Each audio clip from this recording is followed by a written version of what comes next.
Hello. Why, yes, I am just sitting in a chair in the middle of my room. Do you like my outfit also? Tell us my Waluigi get up because I look like Waluigi.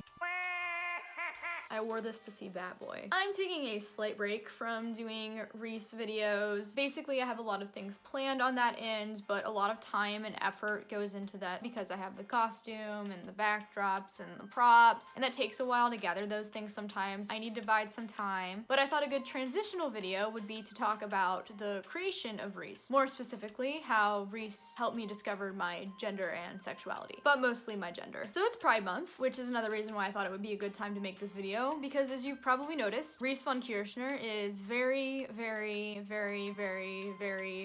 not straight. And that was done very deliberately because I am not straight. LGBT representation in D&D is something that I don't know a lot about, but something that I'm very fascinated in, and that I think is on the rise because of the recent surge in popularity in D&D. I feel like part of it is because it can help you explore the creation of a character, the construction of the self and identity, and the inevitability of death itself.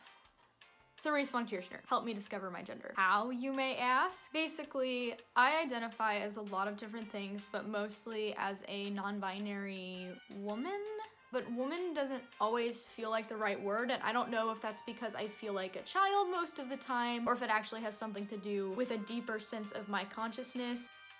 Being called a lady is fine, being feminine is fine, but for some reason, woman just really kind of rubs me the wrong way. So how did we end up like this? 2 years ago, in 2017, I created Reis for the first D&D campaign that me and my friend group ever played, Curse of Strahd. And I was questioning my gender at the time. I had been questioning my gender for a long time before this, but I saw this as a good opportunity to kind of explore in a low stakes environment. I originally wanted to play a man in the campaign actually, and just be like a male bard. But I decided to kind of hop on this opportunity to do a little bit of a science experiment to see if I could use Reis's identity to kind of help navigate my own and see if something felt more right than something else. So I decided to make Reis non-binary and kind of gender ambiguous and just see where that journey took me. All I really did to Reis was amp up my own perception of my gender, but put it on the opposite end of the spectrum. So I tend to lie more on the female end of things. Reis tends to go towards the male, and the gender spectrum isn't really as clear of a binary like that. It's more of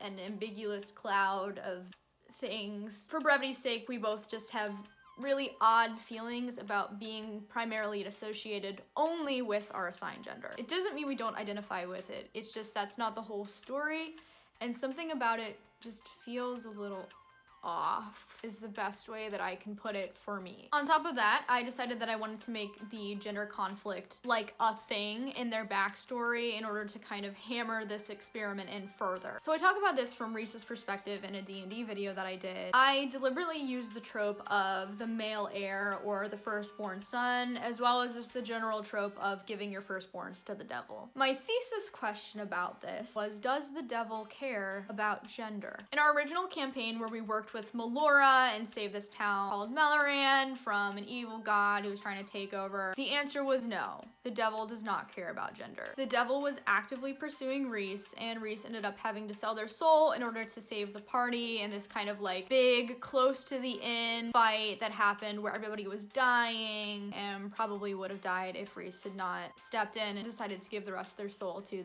the devil that owns them. However, in my own conception of it, it's a lot more complicated. When I envisioned Reis, I kind of pictured there being this tension because the deal was the firstborn sons, and Reis only partially identifies with being a son. So they can only partially be collected. So part of the fun of this eternal chase for me that exists between Reis and this family devil trying to collect them is this idea that the devil kind of has to get Reis to do a bunch of different things in order to sell their soul in different ways because Reis just can't be collected for being just a dude. It also makes a really interesting commentary on the essential nature of gender versus the constructed nature of gender, because it implies that there's something at the root of Reis's personality that makes them a them. And I actually went on a whole rant about this for longer than I'm proud of at 8:30 in the morning in my graduate level theory class when we were learning about feminism and queer theory. Thanks for listening, Dr. Christiana. Imagine digging into the nitty-gritty of Marx and Foucault and postmodernism at 8:30 in the morning for 3 hours. Graduate school is nothing but suffering. Here are some graphs that I had to interpret and explain to my classmates.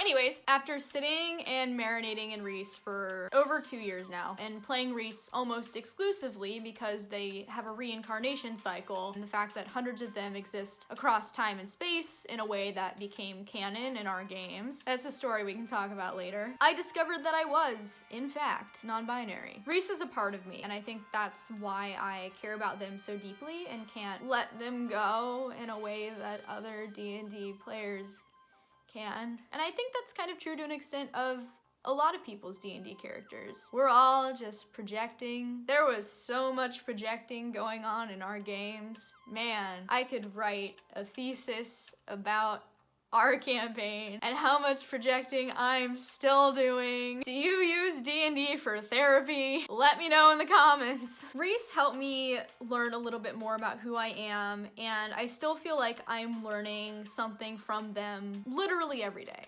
Mostly because they own my soul now.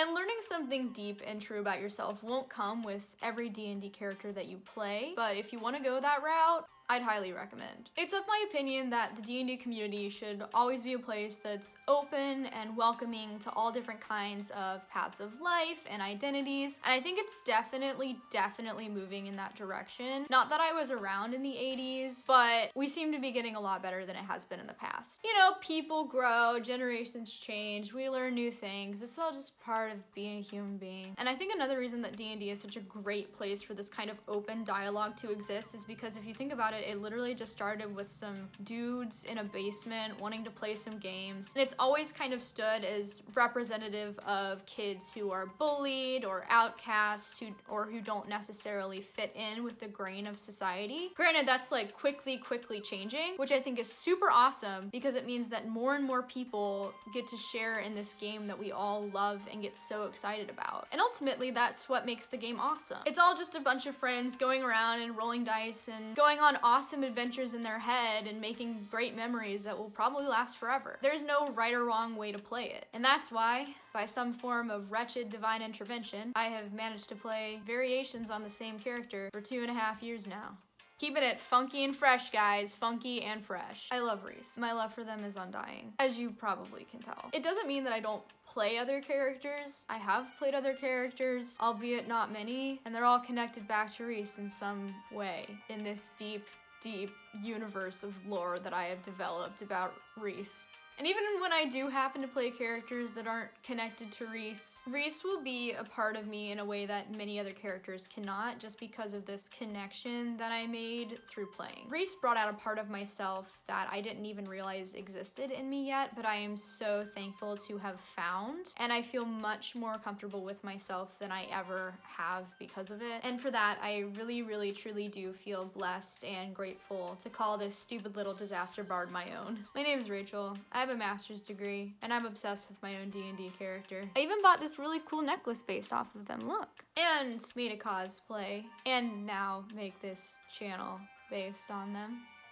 So that's what that is. I'd love to hear your own stories or experiences about your D&D characters in the comments below. Is there anything that your own characters have taught you, or is there a character that's particularly your favorite or that you happen to keep coming back to, and why? Do you have any thoughts or knowledge about LGBT representation in D&D as a whole? Because that's something that I'm super interested in, but have literally just gone to one panel at an anime convention about. I'm super interested to know. Be sure to like and subscribe if you like this video. I put out videos every Tuesday, and as always, keep on keeping on and have a great day.